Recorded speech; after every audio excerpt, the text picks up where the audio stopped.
the fish, the insects, the bees, all working together to create a wonderful natural ecosystem. And that's what we're going to do in the aquaponics system. In the water we see behind us, and the plants we see behind us, and the insects we see behind us, we've learned how to make them all work together to produce beautiful natural food for us to eat. In this DVD, we're going to learn some of those secrets that have been locked away from us for a long, long time. Come with me. Let's go and have a look at the greenhouse.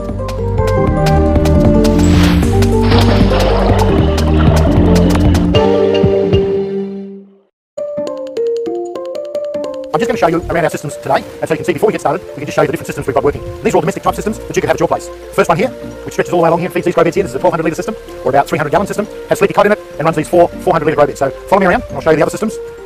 Here's a single bed balcony kit, with fish in here of course, one fish tank, one balcony which is full of nice media, growing lovely plants. Let's go over here to this one.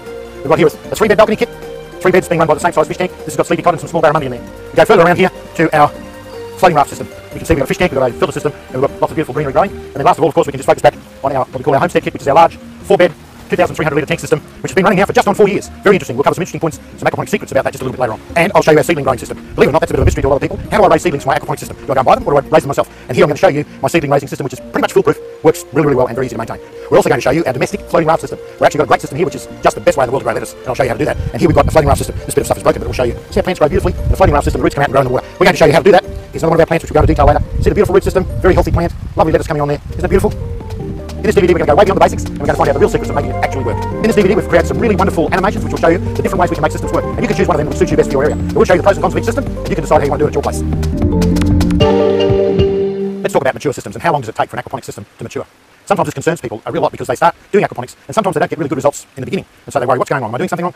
Not really. We've got to remember we're dealing with natural systems that take a while to mature and develop. And I want to show you as an example some corn that I'm growing right now. I've got 2 lots of corn.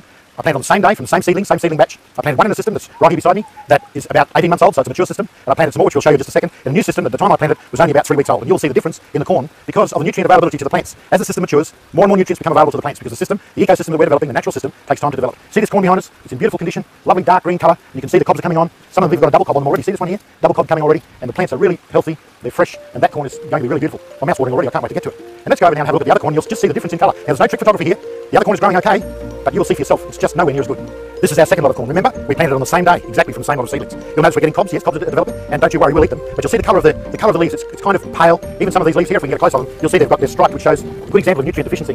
We can still get a corn crop from this, which we will, but it's a good example of a system that's still young and it's got a long way to go to develop its full potential. It takes a while for all the nutrients to develop in the system. But the corn is still growing, as you can see. We've got a variety of herbs around that are growing quite okay. And in fact, if this was in most regular dirt gardens, you'd probably be delighted. But in our aquaponics system, we've learned to expect much, much more. But I just want you to understand that when you first start with your aquaponics system, it takes time to mature. In fact, some researchers say that it takes up to 12 months for the system to become really nutrient mature and give you constant, consistent results. This is clay pebbles, known in some places as hydroton, or just plain clay pebbles. They're used frequently in the hydroponics industry, and some people like to use them in aquaponics. But there is one downfall, and that is, if you get windy conditions like we've just had in Brisbane here, we've had terrible dry, hot winds, and you can see this corn has blown over. And I've had to stand it up again and try and push it up straight and put some more clay pebbles behind it. But that's what a disadvantage of clay pebbles, because they move around so easily. Tall crops fall over if you get a little bit of wind. And even if you don't get wind, I've grown tomatoes in the past in clay pebbles, and when the bush gets a little bit heavy with fruit, next thing, over it falls. So it's not good. The advantage of clay pebbles, of course, is that they're very easy to work with. They're so nice on your hands, you can easily plant and replant into them, and some of the lady folk like that feature about them. But personally, one of my aquaponics secrets is, if possible, use 3/4 inch gravel. That's another reason why we like it. It's better than the clay pebbles. We're working now around the base of this wonderful pawpaw tree, and I just want to show you once again what it's growing in. 20mm or 3/4 inch gravel. Look at that. You wouldn't think anything could grow on that, would you? And unfortunately, that's what happens. People come to me and they say, what media should I use? And I tell them, 3/4 inch gravel. But they leave here and they think, silly old cow, nothing will grow in that. So they go off and they get sand, or they get 5mm gravel, or they get some other diabolical mixture that they think will go well. What happens is, 6 months later they're on the phone saying, there's something wrong with my aquaponics system. My plants are all dying. The water's not flowing properly. It's all clogged up. Of course it's all clogged up. We have to have a system that operates on zones. A 300mm or 1 foot deep grow bed has been shown by many, many people to be the optimum depth for grow beds in gravel-based systems. And the reason for that is we want to think of it as zones.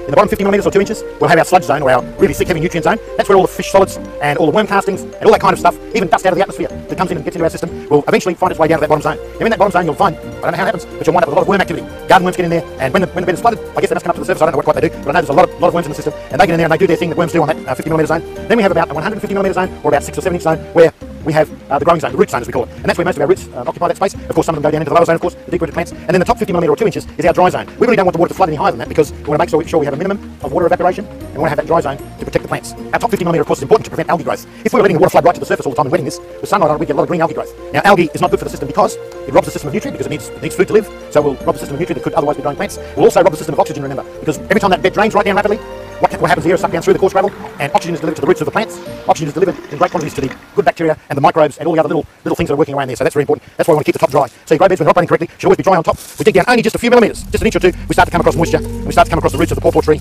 and we see this beautiful system. And there's a giant worm. Have a look at this. There you go. giant worms growing in our aquaponics system. Now, every gardener knows that the greatest friend a gardener can have is a garden full of beautiful, healthy worms, because we know what they do. They're actually the wonder people of gardens. They release, by their action, they release all the nutrients that are locked up in the soil, locked up in the fish poop. They're part of the process of producing minerals and nutrients that are available to your plants. But I'm very sorry, Mr. Worm, you're going to go to be lunch for my jade perch. Sorry.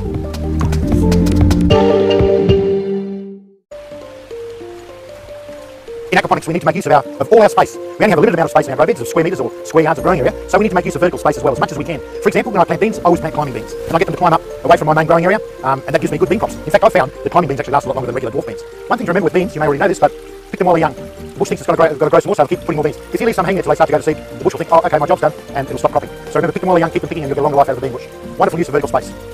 And we can see here the tomatoes we're growing. We had some shots we took earlier of this same rack system, and now we've got a new growth for this spring. You can see we've got some really robust tomato bushes growing here. We've got our bean bush, and we're making use of our vertical space, so we'll have tomatoes growing over the top here. But this season I'm going to try and limit a little bit, because I found last season that I had so many tomatoes growing on top, which was wonderful, but what had happened to cut the sunlight out to the beds below, and in the end, my below space was unusable, because nothing would really grow there because of lack of sunlight. So that's something to think about. In making use of your vertical space, think about where the sun tracks in your area, and for me it's this side here, towards the north. I should have really built my rack on that side of the greenhouse, so the sun was always had access to the beds below. So that's an aquaponics secret. Just make good use of your vertical space, and plan your greenhouse, so that you can have your tomato and beans and cucumbers and all sorts of climbing vines you can grow over the top, but still allowing sun to get access to your beds below.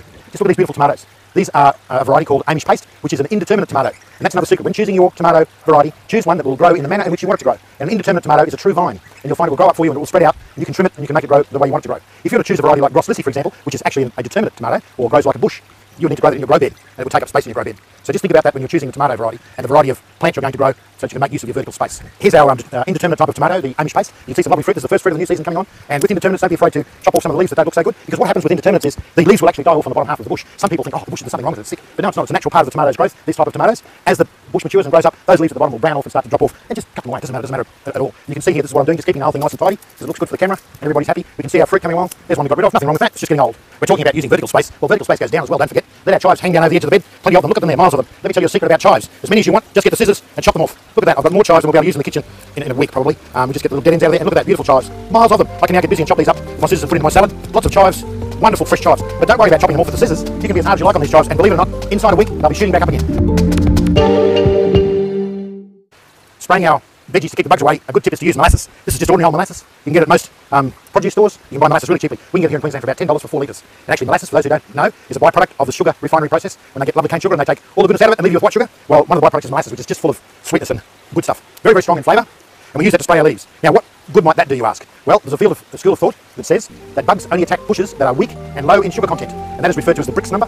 And plants that are being attacked by grubs and moths are attracted to plants that are low in that. What the molasses does is, when we coat the leaves with molasses, it raises evidently the sugar content or the sugar appearance of the bush, and the bugs move on somewhere else. They go looking for somewhere else that's weaker and not so good. Sounds like a fairy tale? No, it's not, because I've been doing it now here for some weeks to my silver beet that has been badly attacked by moth and laying grubs, and I can tell you I've just about beaten it by just spraying molasses twice a week. So I'll show you how to do it. A wonderful thing about using natural products to control our insects is that we don't have to be too precise or worry too much about the measurements, because we're using something that's actually quite harmless. And that, with molasses we can do that. And we can use it as frequently as we like. We don't have to worry about measuring it or worry if we're poisoning anything. It won't harm the fish. It won't harm the good bugs like lady beetles and that sort of thing. It's just a repellent. You can think of it like a repellent. So I'll just show you how imprecise you can be. We'll just pour some molasses into our container here. That's probably about 2 tablespoons I've put in there. We'll give it a bit more, just to make sure of it. The only trouble is I found if I do too much, the tomatoes want a little bit of a brown molasses stain on them, but that doesn't matter. Watch this all easily. We'll now just add some clean water to fill up our little sprayer. And we'll just add just a touch of good quality household detergent, just a touch, not too much. And that's just to make the mixture spread on the leaves and stick to the leaves nicely. You wouldn't want too much detergent, I emphasise that, because if you put too much in, you're going to create a problem for yourself, and the detergent will become dominant in the mixture, and you don't want that to happen. You just want just a touch of it. So I've used just a touch of it there, and now I've got my sprayer ready to go. So I'm going to do a bit of a shake around, because that molasses is very water soluble, but you need to give it a mix. And we pump up a bit of pressure, and away we go. See, I'm getting really great coverage there of the leaves. Isn't that terrific? They're totally saturated with molasses. Remember, I can't possibly do any harm to my plants doing this. I'm just coating it with a smelly sugar coating. A smelly sugar coating, that's very important. Totally harmless to me later on. If I were to pick these leaves this afternoon and put them into a stir fry, there's no way that this molasses could do me any harm or my kids any harm. It's very water soluble. And we're just going to finally beat all these rotten little bugs that we've got here. They're eating up our silver beet. Sea salt is also actually a very useful foliant spray in the control of insects, and also in adding some nutrients to your system very early in the piece. For those of you who are living in the Americas or in Europe, if you can't get this actual brand, just look for a naturally produced seaweed extract to use. I think maybe it works because of the smell, because it is a little bit smelly, but remember it's loaded with minerals and good stuff that the plants will absorb through their leaves anyway while you're doing it. Now bear in mind, when using natural remedies like this to try and control the bad insects that come into our garden, they are only a control mechanism. They don't actually kill the bugs or do anything like that, so you have to spray quite frequently if you have a problem. And don't expect that the bugs will all drop dead straight away, because they won't, but you'll be able to control what happens. I've reached the point with my garden where, quite frankly, I don't mind sharing a little bit with some of the bugs, because that's nature, that's natural. You're going to lose some of the leaves of your silver beet and other green leafy vegetables, but that's fine, because the vegetables have been grown without any poisons and without any artificial fertilisers, and for that I'm prepared to share a little bit with the bugs. I'd just like to show you some sleepy cod. Now these are native to North Queensland and to Southern Asia, Singapore and Borneo and all through that area, slightly different genesis, but pretty much the same species. And we've just got a couple here. In fact, we've got 80 in this tank that are now 2 years old. They were 2 years old in August, and I'm going to keep them for another year yet before I start to eat any, because they're a very slow growing variety. But all that I've read, everywhere and every report I read, is they're supposed to be the best freshwater eating fish in the world bar none, and that's commonly reported. So I'm really looking forward to it. But I'm going to be patient and wait till they're another year older. But I'll just catch some, just catch one and show you what they look like. Here we've got one here. What a beauty! Let's have a look at him. Who wouldn't love that face? Sit still, boy. What a beautiful fish, and he's starting to get some weight on him now. My guess would be that he's about, he feels like about 1 pound or 500 grams to me anyway. Quite heavy. Body shape. You can imagine the beautiful fillets will get off that. What a lovely specimen of fish. Hence the name Sleepy Cod. See how tame they are. This 300mm deep gravel grow bed is filled with 20mm gravel. Now, for those in the Americas, that's 1 foot deep grow bed filled with 3/4 inch gravel. Now, I believe this is just so important. This particular grow bed and the ones around me are now 4 years old. They've been functioning for 4 years. This is a wonderful, mature system. We started this whole DVD with the plan of showing you how nature works for us in an aquaponics system. And I just think that this is something that simply cannot be overlooked. We talk a lot in aquaponics about the 2 good bacteria that convert the ammonia to nitrite, and then another bacteria that converts it to nitrate. But really, they're just 2 pieces of bacteria. There are hundreds of wonderful good bacteria that are working in the natural system that we've created with an aquaponics system. Quite frankly, there are bacteria at work that we just simply don't understand as yet. The one thing I do know is that in a well-balanced, mature system, we get amazing, consistent, remarkable growth results. And I know from experience that these vegetables that we grow are just so good for us to eat because we've created them in this natural environment. You can get the best garden and go to a lot of trouble with mulching and all that sort of thing. We're doing this in this aquaponics system, exactly the same thing. Now I'm going to dig down in here, so I'm going to dig a hole down here and show you what it's like. Now remember, once again, this is a 4-year-old grow bed. We can see all the wonderful stuff down in here. The water's still draining down on the drain cycle, and look at all this gravel. See all this stuff on my hands? Guess what that is? Fish poo and worm castings that are part of this natural system. Because it's made of 3/4 gravel, all these worm castings, fish poo, and all the other things that are happening in there with natural bacteria and microbes, it's got plenty of space to work. It isn't clogging up. There's no evidence of it clogging up, and it's been going for 4 years. Don't you think that's just fantastic? You couldn't possibly grow the kind of things we grow in these systems in a system that was not working with all those bacteria, microbes, and other things that we just don't know so much about. Look at that. Wonderful, wonderful nutrient. People would pay big money for that to be able to buy at the garden shop. Just imagine it. If we wind up with an area where oxygen can no longer flow, a whole different set of bacteria will set up, and the system will become what is termed as anaerobic. In other words, there's a complete switch takes place. The good bacteria that we want to do the job for us disappear because the conditions are not right for them, there's no oxygen, and a whole different set of bacteria take over the bed. And you'll wind up with a bad bed. The first hint you'll get of that is that you'll start having pH problems. Your pH will start to go up and become more alkaline, and when you have alkalinity in your system, you have what's called nutrient lockout, so any nutrients that may be in the system that may be available to your plants will now become unavailable. We often see people with new systems who are having difficulty with their pH, and they will have what appears to be iron deficiency in their plants. Well, the reason is the pH is too high. There's actually iron in the system, but it's locked out. It's locked out by the pH factor. So we certainly do not want anaerobic areas in our beds. And believe me, that's what will happen to your beds if you have too fine a medium and resulting in not good water movement through the area. You'll wind up with anaerobic areas. The other thing that can cause anaerobic areas is large root balls of tomato bushes. Tomato bushes can become so vigorous sometimes that they can actually block up an entire corner of a grow bed. You've got to be careful of that, and there'll be roots everywhere, and it will actually stop free movement of water receptors through the system. So when a tomato bush has been bearing for about 6 or 9 or 12 months even, I've had them go for 9 or 12 months, sometimes you just got to pull them out even though they're still bearing because they're starting to block up the bed. Look at this pawpaw tree behind us, growing in another one of these 4-year-old grow beds. It's been there now for 13 months. We planted it last September, in the middle of the second week of September. We're now in the second week of October, so it's 13 months old. We've grown the most fantastic red pawpaws on that. We've got another one growing beside it in another one of our 4-year-old grow beds. Because quite frankly, for me, the mystery I'm yet to solve totally is I want to be able to grow fruit trees as well as green leafy vegetables. And I believe we've done it here with the pawpaw tree. I've got a good old friend, he's an old pawpaw grower from way back from North Queensland. And he came and told me that just simply, we could not do it. We simply could not grow pawpaws in this environment because pawpaws evidently don't like wet feet. You've heard that expression, I'm sure, many, many times. Oh, you can't grow that plant, it doesn't like wet feet. Well now, a more correct thing to say would be that the plant does not like lack of oxygen around its roots. If we're running a flood and drain system, where we flood the bed, we drain the bed, we flood the bed, we drain the bed. What we're actually doing is delivering water and nutrient every cycle, and we're delivering loads of fresh oxygen every cycle. So plants that just should not grow in this environment actually grow extremely well. Why? Because they're getting all the nutrient they want, they're getting all the water they want, and they're also getting all the oxygen they want around their roots. That's how come we've been able to grow pawpaws successfully. It's my personal belief that we'll be able to grow almost any fruit tree that we want.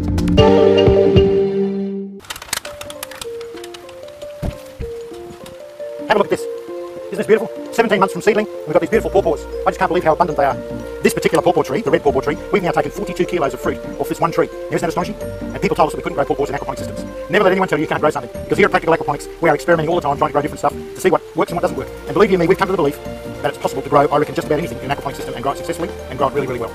This is the red variety, and right beside me here we've got the golden variety. Just absolutely fantastic. We've been enjoying one pawpaw a week off this for so long now, it isn't funny. Unbelievable. Good stuff. Beautiful.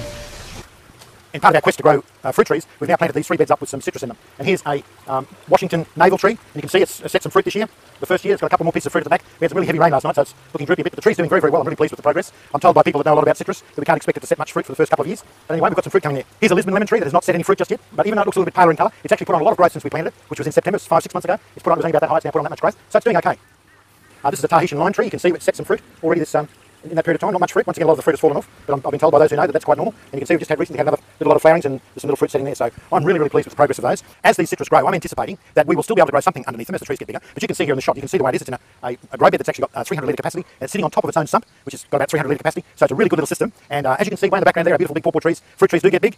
I really hope we get some really big citrus out of this. I'm sure they'll grow really, really well in these grow beds, and we'll never have to move them out of them. But they'll be being delivered wonderful nutrients every day. There's worms already established in those beds. I'm digging down the other day, found worms in there. Look at the worms. The Aquaponics Secret weapon, worms. Put them on. So we're getting a really good nutrient base building up for these trees, and as they get older, I'm sure we're going to have an abundance of wonderful citrus to use in the kitchen. We're going to show you some secrets on how to fine-tune your system. When you're 6 months down the track, how do you keep those fish alive? How do you get the next batch of fish started in my system that I've already got? We'll show you some really innovative and low-cost ways of doing that at your place. So come with me and I'll share some more secrets with you. This is an important part of keeping new fingerlings really healthy. And that is to weekly, when you first get them, weekly, put them in a salt bath.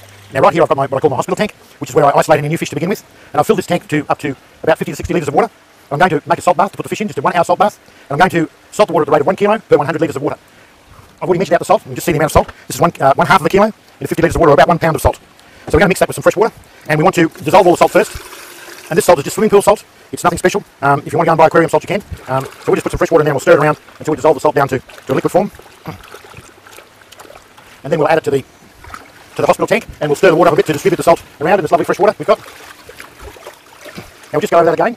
The ratio of salt is 1 kilo of salt per 100 litres of water. And this is our salt bath mix for our fingerlings. Now I recommend you do this when you first get the fingerlings home.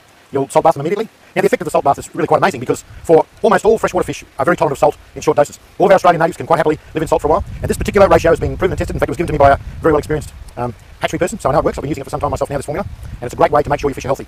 What the salt does is it actually helps recoat their membrane, the mucous membrane that is all around the body of the fish, which is actually their natural immune system. It also gives their gills a clean. If there's any parasites or anything wrong with their gills internally, the salt will clean it out. Now it's important to understand that the salt works because of the shock factor, because they're in fresh water and suddenly they're in salt water. And when we've done the bath, we take them back out and they go back into fresh water again. And that shock is important because that's what kills the parasites. Because some of the parasites, if they've got into the gills of the fish, are actually in themselves salt tolerant, provided the change is slow for them. If it's a rapid change, the parasite can't handle it. So it's a very important thing to do. Now I'll go and get the fish. We've got some barramundi here, and we've got them in a basket. We'll have a look at the hanging basket.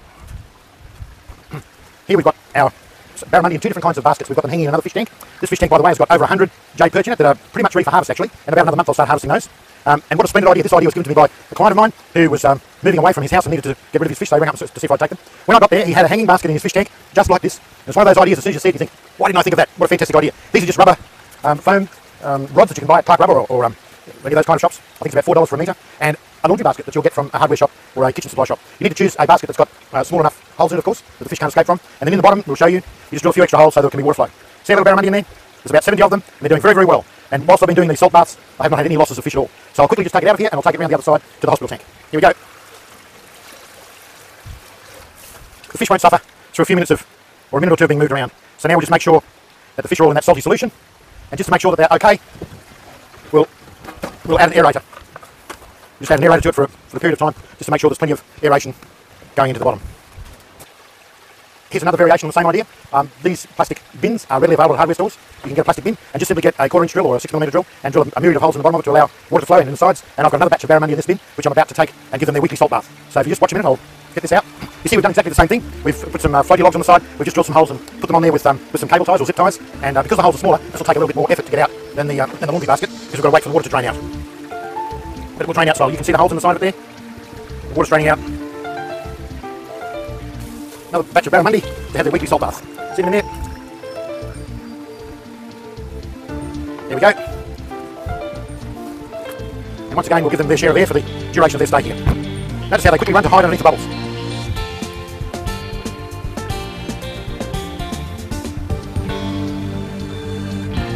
Okay, time's up. So we'll put this batch back in the main tank. See them all healthy as anything.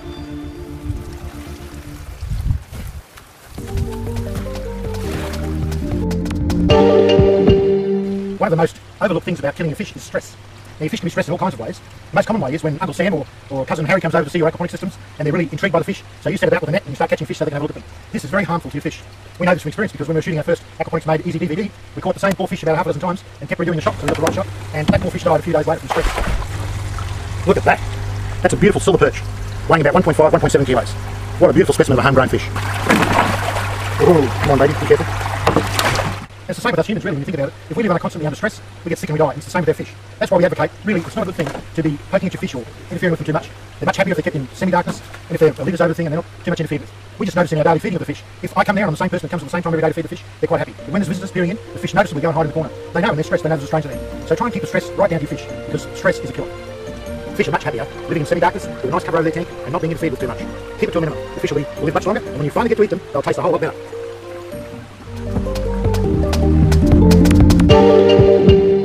Floating raft or deep water culture is another aquaponics method all of its own.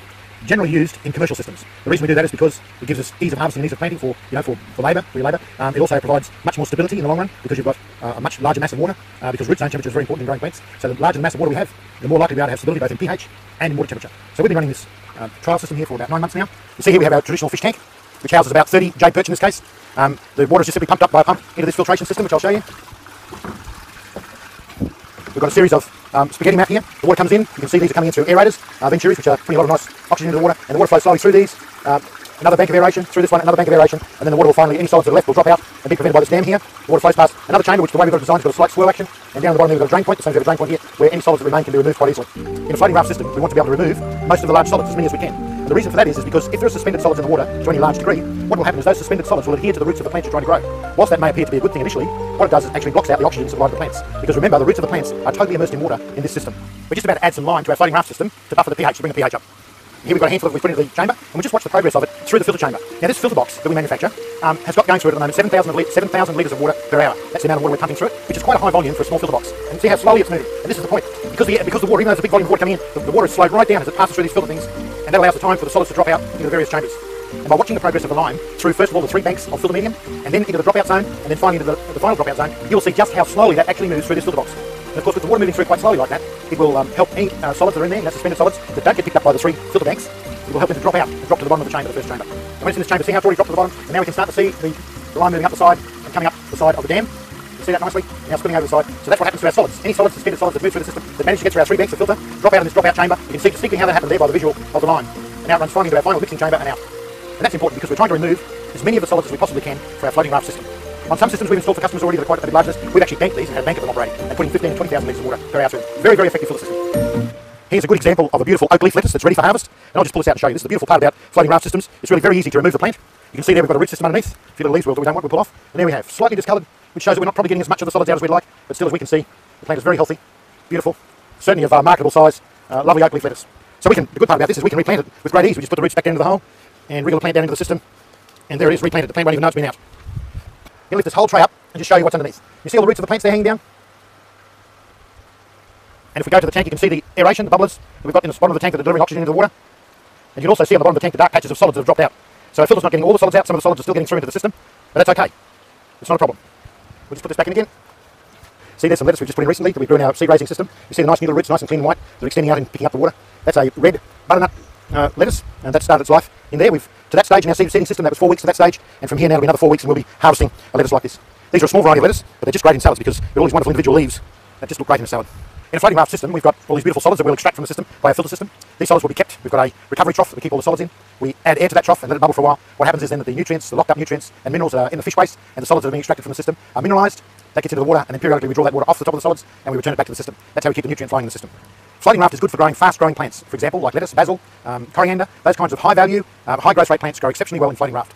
More mature floating raft systems, of course, same old story with aquaponics. The more mature the system is, the better results you get. We have grown tomatoes, we've grown cabbage, we've grown corn, believe it or not. The corn had problems because we found we had to tie it up the string because we wanted to fall over. There was nothing to support the root system, but it grew quite vigorously and grew quite well. But for my money, there's no better way to grow lettuce, green leafy vegetables, than a floating raft system. We've actually run side by side some trials with our floating raft and our 4-year-old grow beds. We've grown lettuce in our seed raising system, and we've planted them side by side at this time. We've actually got better results for lettuce from the floating raft system than we have from the 4-year-old grow beds. And that I think is just simply because this system really suits lettuce and green leafy vegetables, because they are vegetables that want a high water uptake, they like to grow rapidly, and they can do that in this system because they've got water constantly and they've also got nutrient constantly.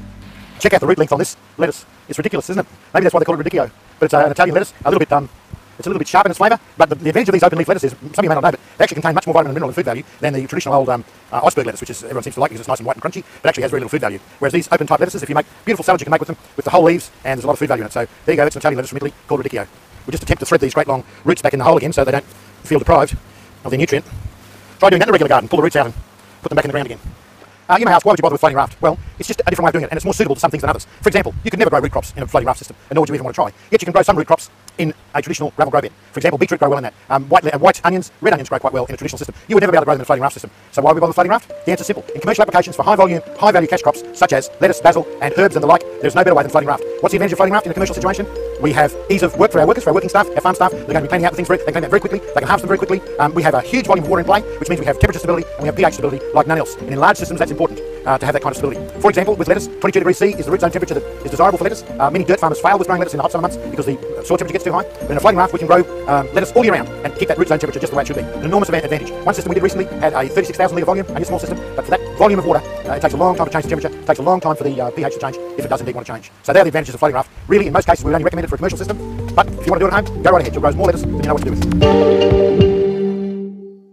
In a floating raft system, sometimes it's just too hot like it is here in Queensland, right at the moment of high summer, for us to successfully grow lettuce. So we've turned over some of the best for growing duckweed. And duckweed, as you may or may not know, is just the most wonderful food for fish like tilapia or jade perch or silver perch. Because there's lots of websites you can look up and do some research on duckweed, but it's just a wonderful food.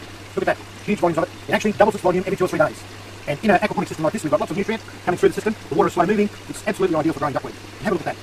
We're going to start harvesting this stuff pretty soon, and we'll save it up for winter for a fish food. We'll freeze it down in a little box. It's quite a bit of weight there, beautiful fish food, look at that. I'll squeeze the water out of it, and there we've got a lovely bunch of green food for our fish. 40% protein, and of course, naturally enough, it would have picked up all the minerals and elements that are flowing through our water. What a wonderful thing. This particular duckweed tank is not doing so well, and the reason is immediately obvious. Because of the way the water is coming into the tank, there's water movement on the surface, and duckweed does not like water movement on the surface. Whilst it likes water movement to be going through the tank, if we've got surface water movement like we can see here, the duckweed will not grow anywhere near as quickly. Additives, things that we might want to add to our system, especially in the early days to try and assist it to become balanced. Once the system is operating correctly, I believe you don't need to add anything personally, but just in the early stages, you may find that you'll have iron deficiencies. So it's a good idea to periodically add iron chelates to your system. You only need to add about a teaspoon to a 1,000 litre system or 250 gallon system, and that will boost the iron content of your system. Once again, I'm talking about the first 3 or 4 months of operation. Another thing you may like to add to your system is sea salt or seaweed extract. Now, I really believe that sea salt is the great elixir of aquaponic systems. Because it's seaweed based, it's absolutely filled with all kinds of mineral, trace elements, and all sorts of goodies that we probably don't even understand. It's totally harmless to the fish, it's totally organic and a natural product, so it's actually a good thing to give your system a good dollop of sea salt every now and again, particularly in the early days. In fact, when we're cycling systems, I recommend that you use sea salt to cycle the system in the beginning. We actually supply a mineral additive with our kit. It's a rock mineral, it's just a rock extract, and it's made up of coal fines and rock, and it's pelletized, and it's a good thing to add to your gravel grow beds or your floating raft system, the filtration system, to add some minerals to it in the early stages to get it all going. So that's part of the other thing that we provide. Around the world there are various kind of rock minerals you can get, which if you really want to, you can start to add them to your system. I've always used it and advocated, but I must be honest, I really don't think it's all that necessary. I really believe that sea salt will do the job for you, or a good quality seaweed extract, which you can get locally, will do the job for you without a problem. And apart from that, there's really not much to add, except when we're trying to adjust our pH, and that's another subject altogether. The right pH for your system, what is it? We covered this a little bit in our earlier DVD, but it keeps coming up, the subject keeps coming up. Fish actually are happy with the pH around 7. Plants are happy with the pH now around about 6 or 6.2.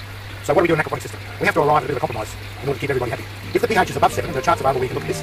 Email me and I'll send you a copy of the chart if you want, where you can see that we have what is called nutrient lockout when the pH gets to 7 or above. And some nutrients, such as iron in particular, and magnesium, and those kind of elements that are so important to plant health, become locked out. The plant simply can't take them up when you get above 7 pH. So high pH is not good for plant growth.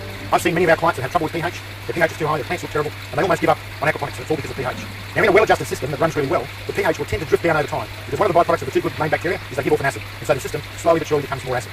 And that's if the system is working really, really well. If you can't get your pH down, there's usually 1 or 2 causes. One, the system is very young and it's still cycling. That could be the first cause. If your system is old and the pH has been good and suddenly it starts to rise, you want to be immediately suspicious of blockage in your beds or somewhere where an anaerobic area is developed. And the blockages could be caused by just too much matter in your bed, you haven't used the right grade of medium, or you might have large plants like tomatoes, etc., that are causing a blockage in one corner of your bed. That's the first thing to suspect. The second thing to suspect might be the medium that you're using, the actual medium. In the area that you got your gravel from, that gravel might be very, very high in lime or some similar types of things that naturally make your system alkaline. If that's the case, you may have to dispense with that gravel and get something else, because consistent high pH is not good for your plants. Let's do a test of this system. I'll just show you. I'll get some water out of the system. We want it to be 5 mil. You see the line on the thing there, so we'll just shake it down until we get to 5 mil. We'll add, the test bottle says add 3 drops. So we'll carefully add 3 drops. 1, 2, 3. Lid back on, child safety lid. Cap back on, and we'll give it a shake. pH tests come up pretty much instantaneously. If you look at the colour there, it's kind of gold and kind of a little bit blue. If you look at our test chart, can you see that clearly there? I'd say we're about the second one, which is about pH of about 6.4. Which is getting down on the low side. In fact, it's very desirable for the plants. The plants love it around about that area, even a little bit low, even a little bit lower. The plants don't mind. That's why we get such good plant growth. Look at our tomatoes, our silver beet, our lettuce, our onions of various types. They all love that kind of low pH because all the minerals and elements are easily available to them. But what about our fish? Well, I found over time that the fish really don't mind.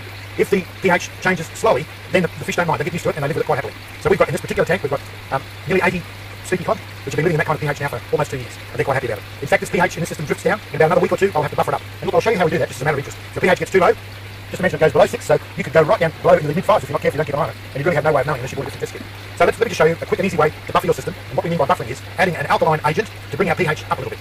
I'll just go and get some. I'll be very scientific, but I've been doing this for a while. So that's about 3 tablespoons of hydrated lime. You can obtain this all around the world.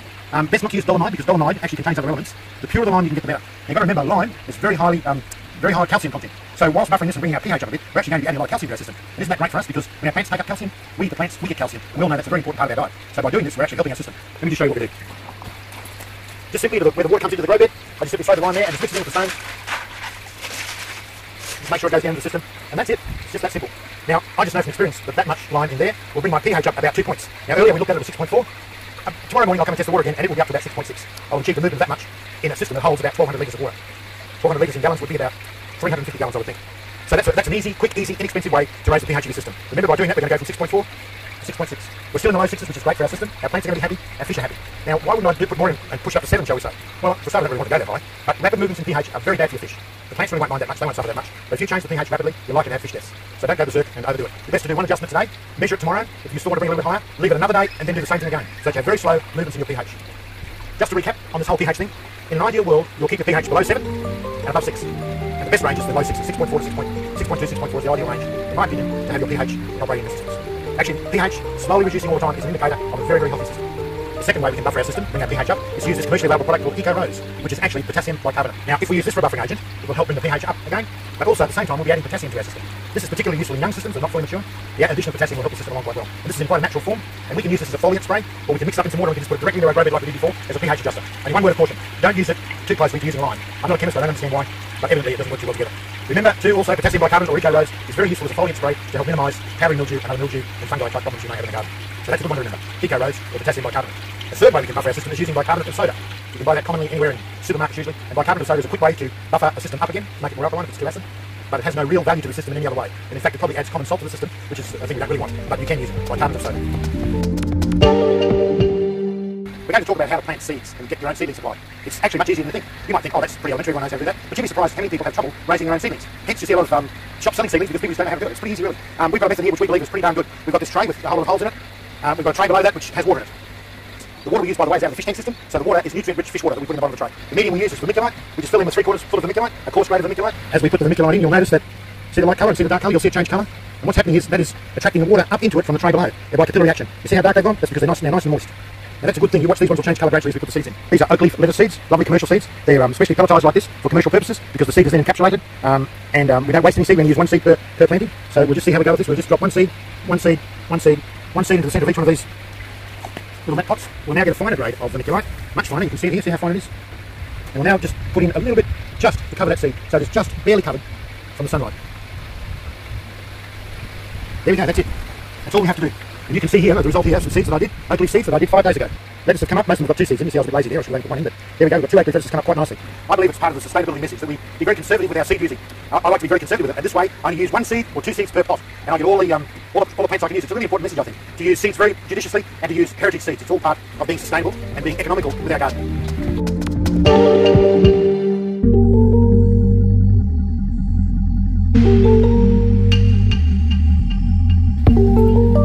Aquaponics for profit. This is the part you wanted to hear, I'm sure. How can I make money from aquaponics? Behind me here I've got a classic hydroponic greenhouse that's been running successfully for a number of years, and they've decided to change over to aquaponics. Why? I'll explain that to you one thing at a time. There are a number of terrific advantages by going to aquaponics in your hydroponics project. One of the problems experienced by hydro growers with NFT systems, nutrient film technique, is water temperature. In NFT systems, commonly used in hydro systems, you have a very thin film of water running down a channel. On a really hot day, that water temperature can rise from one end of the channel to the other by several degrees, and you've got hot water trying to feed your plants with that. In fact, it's well known that lettuce do not like hot roots. In fact, 22 degrees C is the temperature that is most suitable for lettuce, and that's very difficult to maintain with NFT systems, nutrient film technique systems, because of the increase in temperature. But with DWC systems, deep water culture, we've got a much larger mass of water, and as we know, water is very stable in temperature. Actually, it's hard to make it move up or down. So the bigger the mass of water you've got, the less temperature swing you have, and also another thing, you have less pH swing. You can have much better control of your pH in your system by using deep water culture systems. And this farm setup that we're seeing right now, we're converting from hydro to aquaponics, and the owner is gradually going to replace all the NFT. Obviously, it's a big capital cost to put all that away straight away. So gradually we're going to replace it bit by bit as profit comes in. We'll replace it with DWC, or deep water culture system, because of the advantages that has in both temperature and pH. The advantages are significant, which means more money on the bottom line for you, the farmer. In running an aquaponics system to profit, I've got a secret for you. You may not like it actually, but the main game is not the fish, the main game is the plants. Most of your profit will be derived from the plants that you grow and sell. The premium organically grown plants are where the money is. The money is not in the fish. The fish will give you a nice bit of cream on top of the cream cake, as the saying goes, and you'll make some nice tidy sums of money from the fish, but it's not the main game. Most people that get involved in aquaponics get a little bit excited initially and imagine all these fish they're going to sell.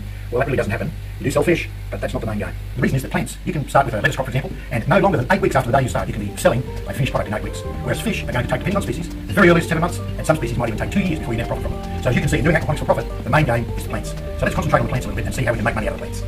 This particular greenhouse has 5,000 holes, as the terminology goes. That's holes in the NFT channels. You can see them there behind me. The number of holes we have is 5,000. Theoretically, that means we can have 5,000 plants growing at any given time. But in actual fact, that's not the whole story. Because with lettuce, for example, which we use as a benchmark crop to talk about, lettuce takes 4 weeks to grow from the time you bring the seedlings into the NFT to when you harvest. So if we have 5,000 holes, for the sake of mathematics, let's say 4,000 holes, that means we can only harvest 1,000 lettuce per week out of a 4,000 hole system. We're rotating our crops correctly so that every week we take all the 1,000 lettuce. Every week we have to have another 1,000 seedlings to go into those holes to replace them straight away.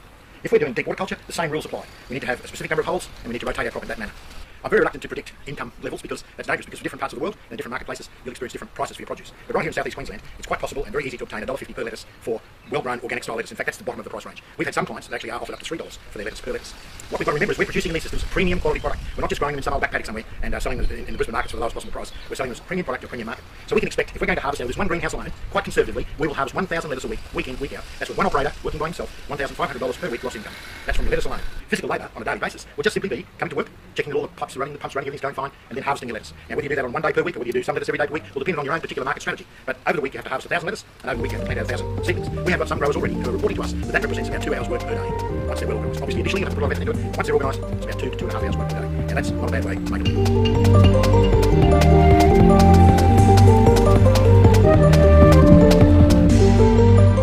Deep water culture. 3 months later, we've been conducting trials of this new farm, and we can see what's happening here with our beautiful lettuce growth. We've got some iceberg, some baby costs, beautiful baby costs, they're great sellers. We've also got these oak leaf, which are also a wonderful good seller, and you can see the different coloured oak leaf we've got there, they're growing really, really well. The owner here has been conducting really quite tight trials to see what he can grow, and I've got to point out to you, this is high summer, we're now in the middle of February, and we've had the most unbelievably hot summer. So you can see deep water culture works exceptionally well in growing lettuce, and we all know that lettuce is very hard to grow well in high summer. So I think this is an absolutely fantastic result. The owner is harvesting rigidly at 4 weeks, just to make sure he can record what results he's getting, and the results are really, really good. We expect the growth will be even better, those are where the cools off a little, and as you can see, a great result, very colourful, beautiful test bed here of wonderful summer lettuce.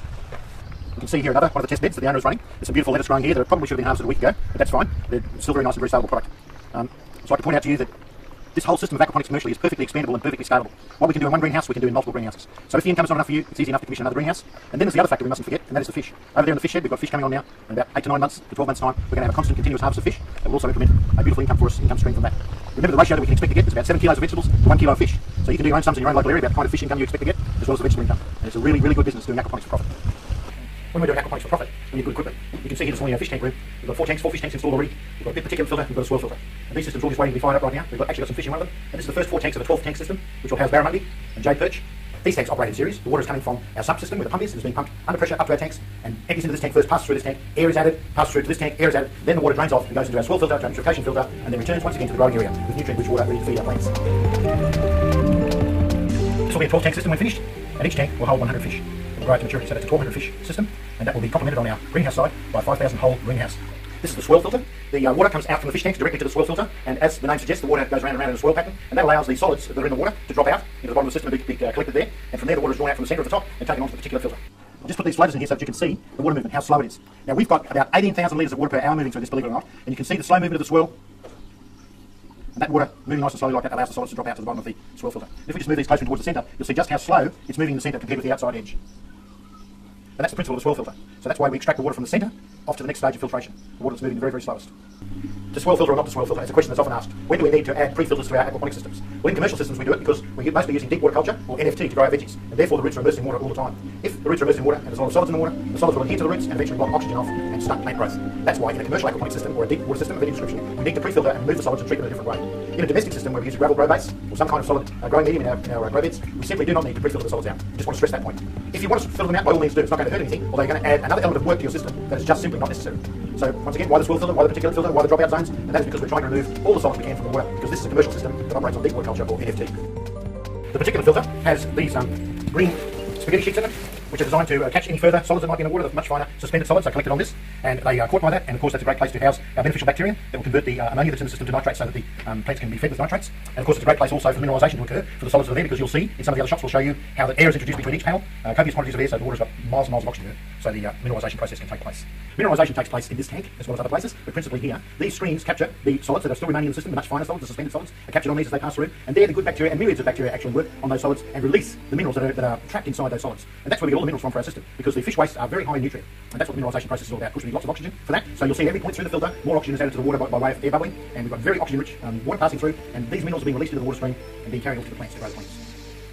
to get the maximum benefit from the waste, the solid waste that we remove from the system, we really need to compost it or treat it in some way so that we can get the release of the minerals and nutrients that are in that waste. In a commercial aquaponics system, we do that in the waste collection system. Now, I must stress that if you filter the waste out of your system, I'm talking about people who have a domestic system, a gravel-based system of some sort, if you insist on filtering those wastes out, then you must do something with them, otherwise you're losing a very important part of the nutrient cycle of your aquaponics system. And it's just silly to take that out and throw it away. Okay, you might say, I'll put it on my regular veggie garden or my potato garden. That's a valid use, but you're actually taking nutrient out of the aquaponics system that should be in there. In a domestic-based system, we're going to have worms in our grow beds that are going to do what worms do, and that is to treat the solid matter and make sure that those nutrients, minerals, bacteria, microbes, on it goes, are kept in the system and deliver the maximum nutrient for you when you eat that beautiful tomato or lettuce. You're getting the maximum benefit from it. So we don't want to remove waste from our system and throw them away, that's for sure. In a commercial system, we keep them, remember, and we treat them so we can make sure that the minerals are released to the system.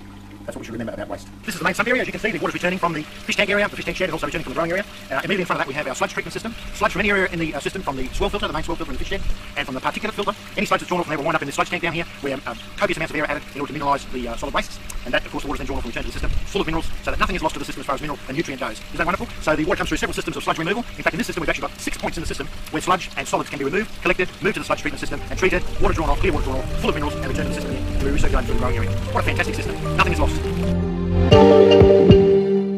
People worry about how we're going to keep the bottom of the fish tank clean. Here's my secret weapon, my special fish tank broom. Well, there's nothing really special about it, just this is the broom I keep for the purpose. It's a stiff bristle broom, made of nylon or something like that. And I just use it like this.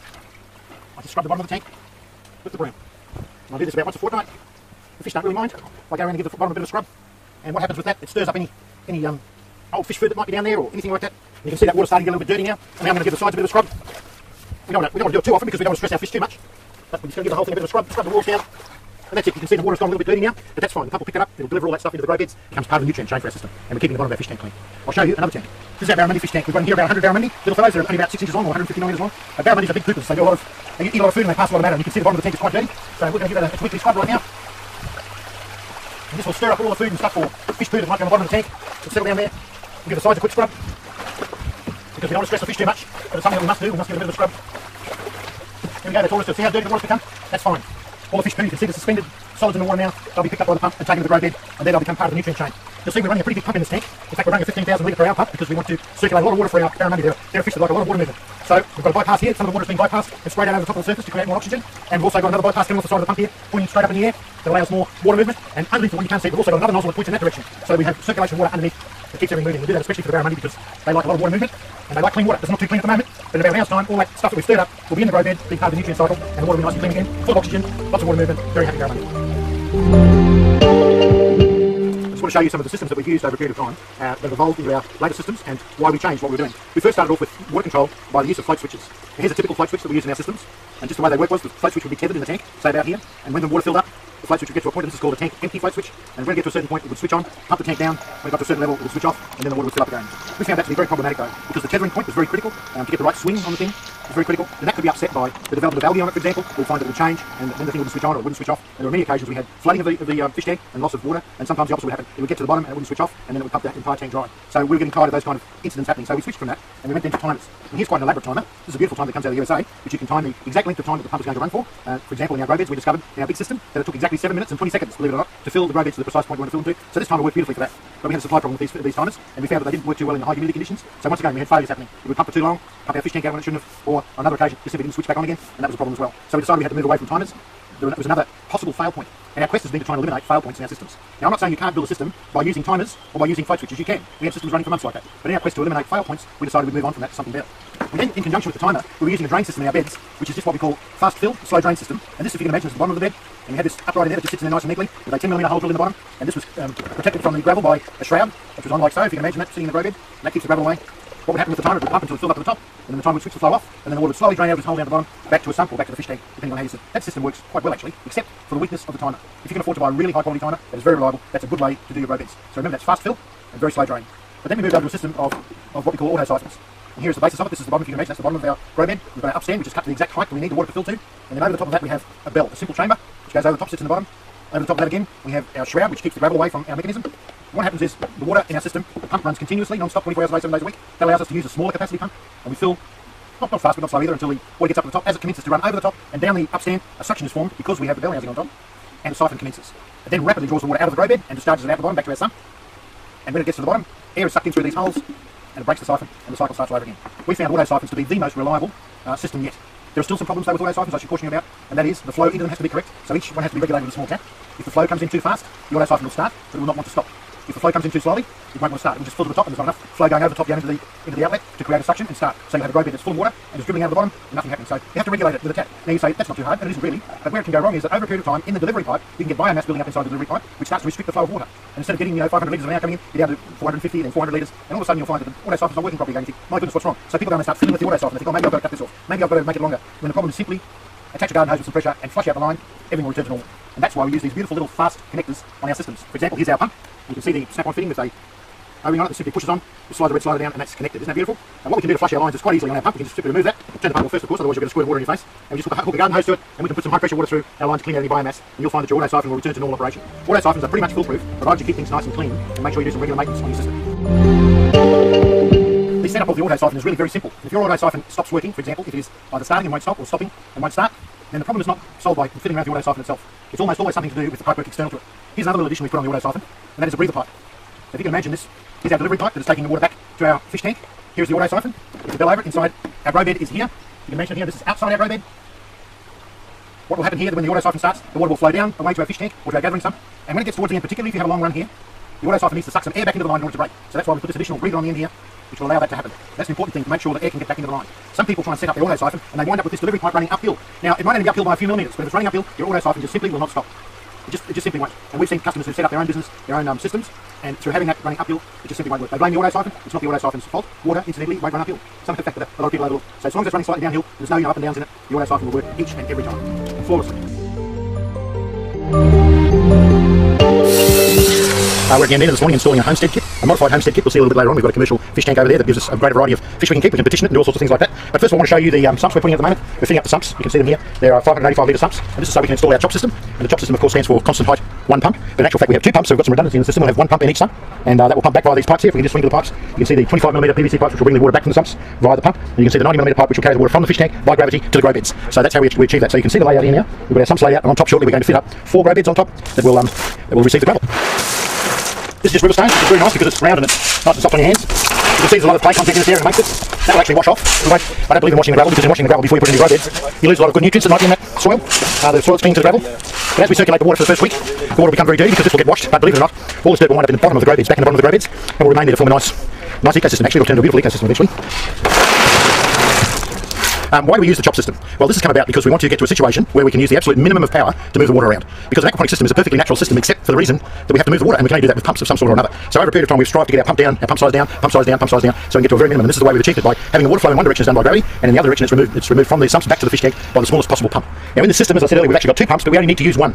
The second pump is really just a standby pump for redundancy purposes, but we only need to use one. And the pump is actually only a 60-watt pump, moving 4,000 litres of water per hour it's capable of. So you can see we have a good water flow with a minimum of fuss. Originally our systems had 2 pumps in them all the time. One was required to move the water out from the fish tank, and one to move it back. And we quickly discovered that that was just a waste of energy. So that's why we do the chop system. In this beautiful tank, we have aeration at the bottom in our commercial tank here. You can see in the middle we've got 2 areas where any solids that are not picked up by the system and moved out to the grow beds will be gathered up and can be disposed of later. And we've got an upstand pipe here that will allow us to draw the water from the bottom of the fish tank by gravity out to the grow beds. And the water, of course, will come back from the grow beds by the use of the very small pump that we've got and go into the top of the tank. So therefore we've got good water circulation going through the tank, and we're moving the water backwards and forwards at all times with the minimum of energy requirement. Now it's absolutely imperative that at the grow bed, where the entrance comes into the grow bed, where the water is delivered, all those grow beds must be absolutely level, because quite logically, if one grow bed is say 10 or 15 millimetres lower than the other one, it will receive the lower one, will receive the majority of the water. We've actually got a connection pipe here. See this 40mm pipe running along here? That connects the 2 sumps together, and that's a balancing pipe to keep both the sumps at the same level. And that's how we can run only one pump. We only need to run one pump, because the water will drain from this 2 grow beds into that sump, and that 2 grow beds into that sump, but the water will be balanced between the 2, so the water will flow from one to the other, and that way we'll always have a balanced system. If the grow beds are perfectly level, then you're going to have even distribution of water. You can solve the problem to a degree if you have not got the exactly level by introducing a ball valve or some kind of tap on the outlet, so you can adjust the water. That's additional expense. If you take the time in the first place to make sure all your grow bed inlets are perfectly level, then you won't have a problem. In the development of our chop system, another important aspect was the pump size. When we did the old system of rapid fill and slow drain, the idea was to move the water out very quickly from the fish tank and distribute it to the grow beds nice and evenly. And we would do that, say, in about 7 or 8 minutes with the big pump. And that big pump was a 15,000 litre per hour pump, which drew 400 watts of power. Okay, it was only on for 7 or 8 minutes, then it was off for 40 minutes. So the power consumption wasn't all that bad. But when we moved to chop, it meant that we were filling slowly and draining rapidly. So we were running the pump 24 hours a day, 7 days a week, which allowed us to move to much smaller pumps. Now on that same system, we now use a 3,500 litre per hour pump, which burns this particular brand 100 watts. You can get some very good quality German-made pumps that will do the same job and only burn 30 watts. But the trouble is the cost of the pump. For example, this pump is a $125 pump. The German-made pump is about $400. So there's always a trade-off. When you're building an aquaponics system, are you prepared to pay a little bit more in power and a lot less in the pump, or do you want to buy a really good pump and pay less in the power? If you're running this pump, for example, 100 watts, on the current electricity charges in Brisbane here in Australia, that would cost me around about, in a year, about $120 a year to run that pump. So in my book, that's still very acceptable. Of course, obviously, the ideal aquaponics system, we wouldn't have a pump at all, but we've not found a way to do that yet. So there you go, that's the story on pumps. And another reason why we wanted to move to chop was to actually cut down the size of the pump. We actually went to the extreme with one system in testing it, and we ran a system on a pump that only moved 1,000 litres of water per hour. And we found, unfortunately, after a while, when we started to have little bits of biomass developing in the pipes and all that sort of thing, the velocity of the water and the volume of the pump was not enough to keep the system going. And we found that we had grow beds stopping, the auto siphons weren't starting, and all those sort of problems. So we had to bring the size of the pumps back up again to a level where the thing will function and continue to run with a minimum of maintenance. On the really small pump, the buy cost was cheap. It was only about $120 again, and it would have only cost us about $60 or $70 a year to run. But I think it's a good trade-off in buying a bigger pump and making sure that you've got plenty of water flowing through the whole system. Because not only are your plants happier, because you're delivering the nutrients around the place much better, but the fish are also happy. Remember, it doesn't matter what species of fish they are.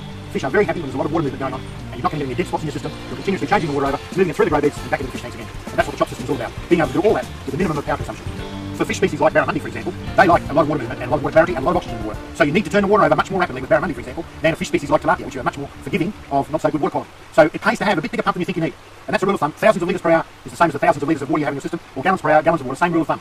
Don't skint on the pump. The good thing today is we can buy these cheap pumps. They come from that faraway place. We can't mention the name. But what we do now with all our customers is we send them 2 pumps. So they've got one on standby for a backup pump in case something goes wrong with the first pump. By the way, we find this brand of pump. We've got clients who've been operating now for 18 months. Not a problem. They operate beautifully, very reliable. But once again, they're a mechanical device. So any mechanical device is subject to failure. And you've got to keep that in mind when you're setting up your system.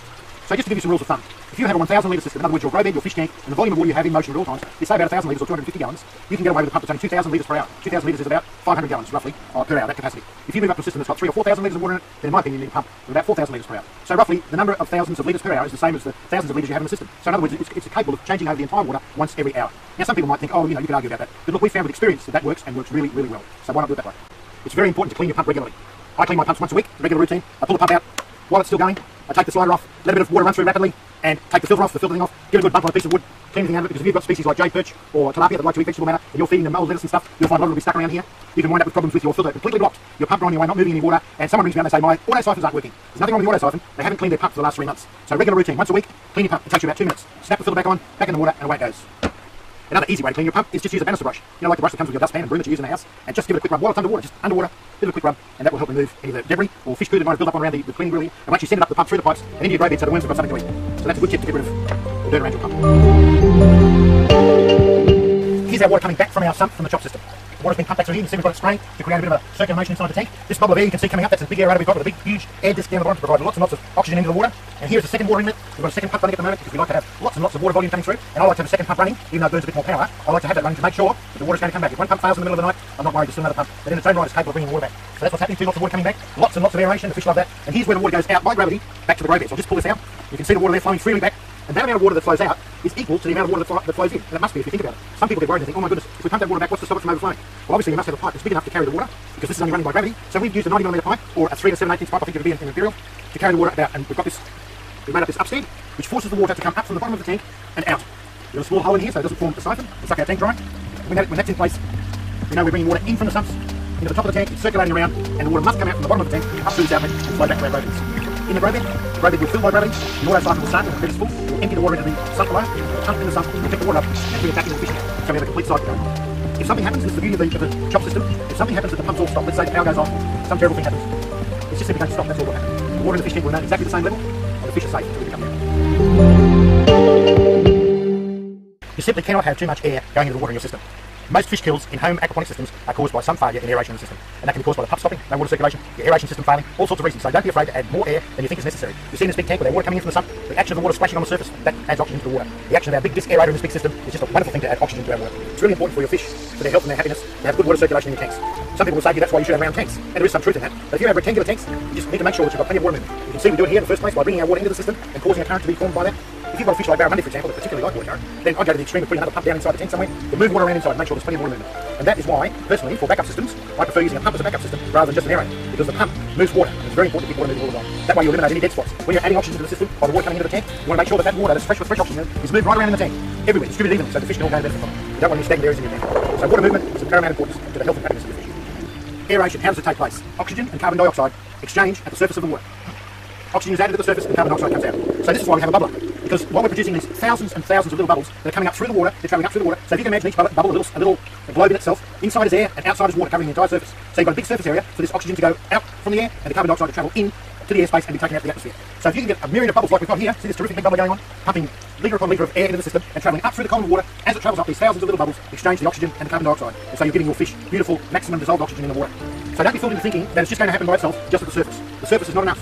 It would be enough, for example, if we had the same number of fish in a huge dam of acres in size, because because then there's enough surface area for the natural exchange to take place. But when we have fish living in a compacted area like in a tank, we must provide aeration to the water. And the best way is plenty of oxygen going into a good fine membrane to produce a fine bubble system, like we have here. You can see it's massive, the amount of small bubbles that are travelling up there and causing oxygen and carbon dioxide to be exchanged and giving the fish beautiful, healthy, plenty of oxygen water. Now the benefit also flows onto the tanks, you've got to remember, because this water that's absolutely loaded with oxygen is now going to flow out of our tank system, it's going to go to our grow beds, and then we've got water going, it's going to surround the roots of our plants with loads and loads of oxygen to start with. Then when our grow bed drains, we're going to suck air down through all that lovely gravel, and we're going to have lots and lots of oxygen delivered to the roots again. So it's an ongoing process. By moving water and by moving air, we're creating absolutely ideal systems, just like you find in that mountain waterfall. It's a beautiful little lake below, and the lovely fish growing in a beautiful pristine condition. We're doing exactly the same thing at home here, in our own backyard.